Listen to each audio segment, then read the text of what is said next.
Muito bom dia, seja bem-vindo ao nosso Reflexão e Vida dessa quinta-feira. Estamos aqui para mais uma vez compartilhar a poderosa e preciosa Palavra de Deus. Essa palavra que é viva e eficaz e mais cortante do que qualquer espada de dois gumes, capaz de penetrar a divisão entre alma e espírito, juntas e medulas, e discernir os pensamentos e intenções do coração. Que Deus abençoe ricamente a sua vida, a sua família, e que a palavra que nós vamos compartilhar nessa manhã esteja falando ao seu coração e trazendo edificação para a sua vida. Nós vamos hoje refletir no Salmo de número 8, mas antes eu quero lembrar a você, se ainda você não está inscrito no nosso canal, aproveita para se inscrever, ativa aí o sininho das notificações e também dá o seu like. Ele é muito importante para que o YouTube entenda que esse conteúdo é um conteúdo relevante, e compartilhe aí nas suas redes sociais com o maior número de pessoas que você puder, para que nós possamos alcançar muitas outras pessoas com a palavra de Deus, ok?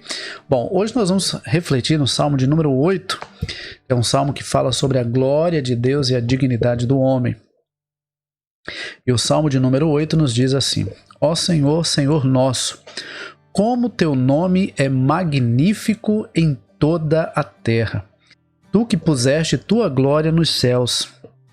Da boca dos pequeninos e de bebês fizeste brotar força, por causa dos teus adversários, para fazer calar o inimigo e vingador. Quando contemplo os teus céus, obra dos teus dedos, a lua e as estrelas que estabeleceste, que é o homem, para que te lembres dele, e o filho do homem, para que o visites. Tu o fizeste um pouco menor que os anjos, e o coroaste de glória e honra. Deste-lhe domínio sobre as obras das tuas mãos. Tudo puseste debaixo dos seus pés. Todas as ovelhas e os bois, assim como os animais selvagens, as aves do céu, os peixes do mar, e tudo que percorre as veredas dos mares. Ó Senhor, Senhor nosso, como teu nome é magnífico em toda a terra. Veja que o salmista começa e termina o salmo falando da magnitude de Deus, reconhecendo que o Senhor é magnífico, que o Senhor é esplêndido, que o Senhor é soberano, que o Senhor é todo-poderoso, que o Senhor tem o controle sobre todas as coisas. Interessante que Deus, ele criou todas as coisas, e a obra criada por Deus, a criação feita por Deus, manifesta a glória de Deus, revela a glória de Deus. Eu gosto muito do Salmo 19, que diz que os céus declaram a glória de Deus, o firmamento anuncia as obras das suas mãos. A própria obra criada revela a grandeza do seu Criador. Ninguém é tão poderoso como nosso Deus. Ninguém é capaz de criar, governar, sustentar, controlar e conduzir todas as coisas como o Senhor faz. E como é maravilhoso saber que esse Deus esplêndido, grandioso, altíssimo, soberano, Criador dos céus e da terra, tem o controle sobre todas as coisas.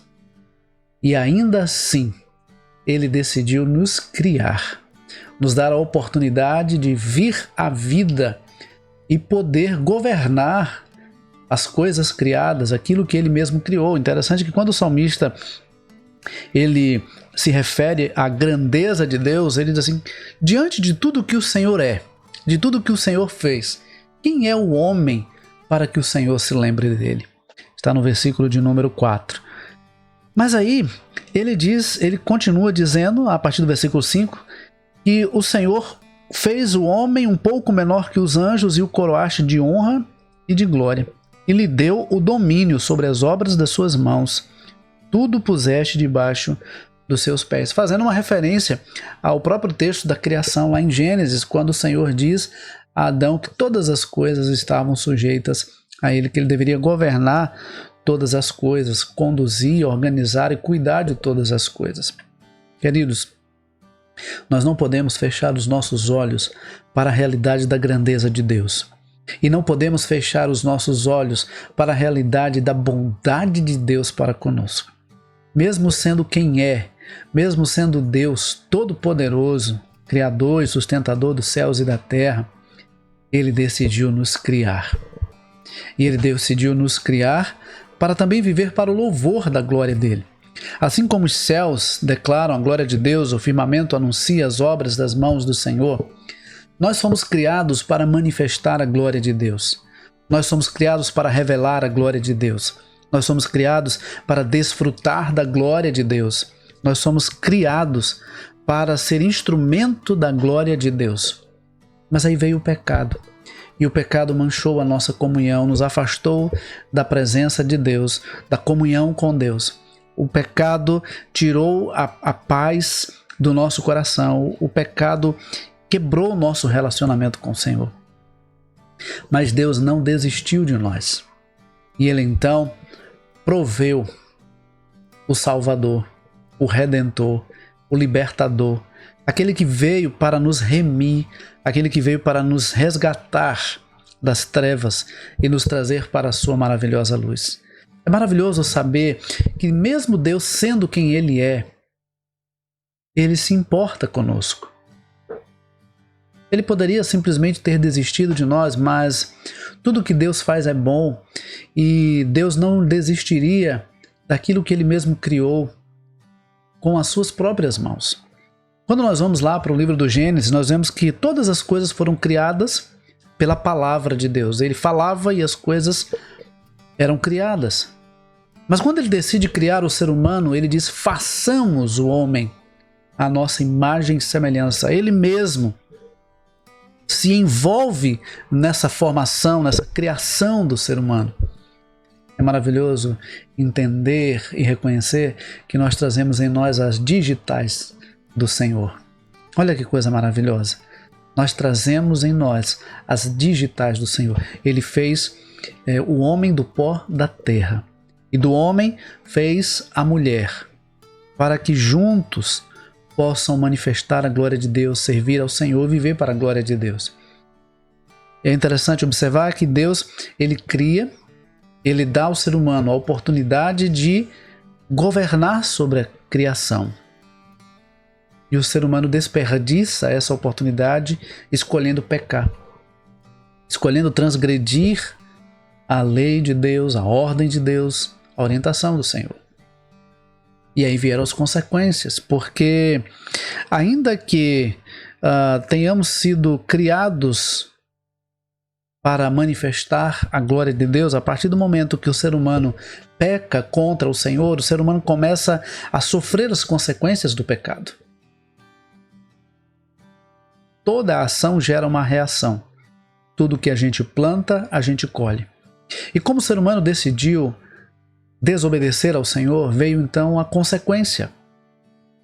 E aí o apóstolo Paulo, quando escreve aos Romanos, ele diz que todos pecaram e destituídos estão da glória de Deus.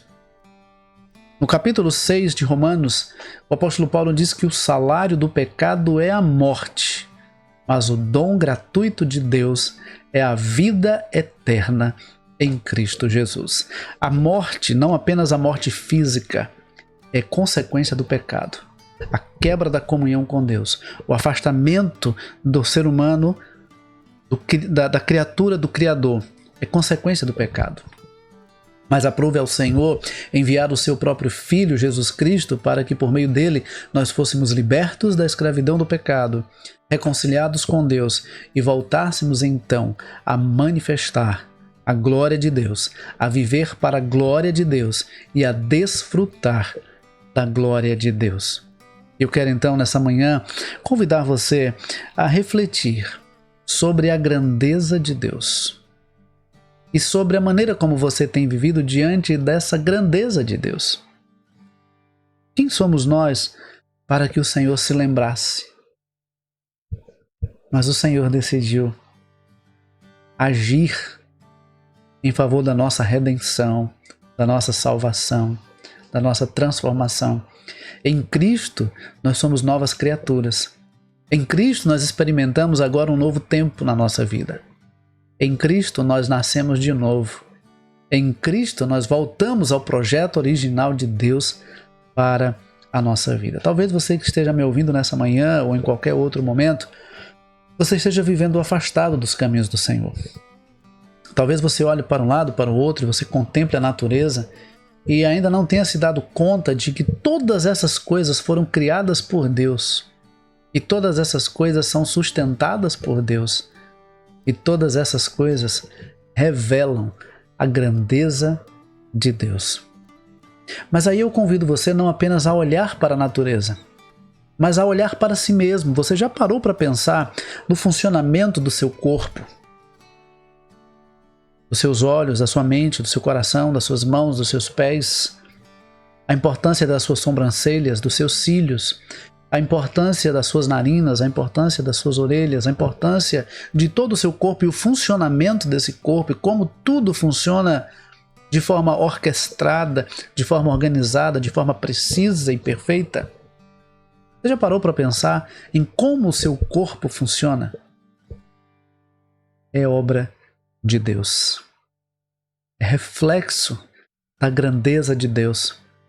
É reflexo da perfeição do Senhor. Tudo que Deus faz é bom, tudo que Deus faz é perfeito, é maravilhoso. Infelizmente, muitas pessoas não desfrutam daquilo que Deus tem lhe dado. Muitas pessoas não desfrutam da presença de Deus, da comunhão com o Senhor, porque estão voltadas apenas para suas necessidades pessoais. E se esquece que, na verdade, a maior necessidade do ser humano é estar em conexão com seu Criador.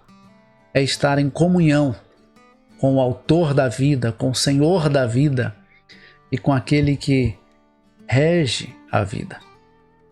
A vida só faz sentido quando ela é vivida na presença de Deus. Por isso que às vezes algumas pessoas perdem a vontade de viver, porque estão desconectadas com o projeto original de Deus para a sua vida, são desconectadas com Deus. Passaram a ver a vida apenas na perspectiva humana.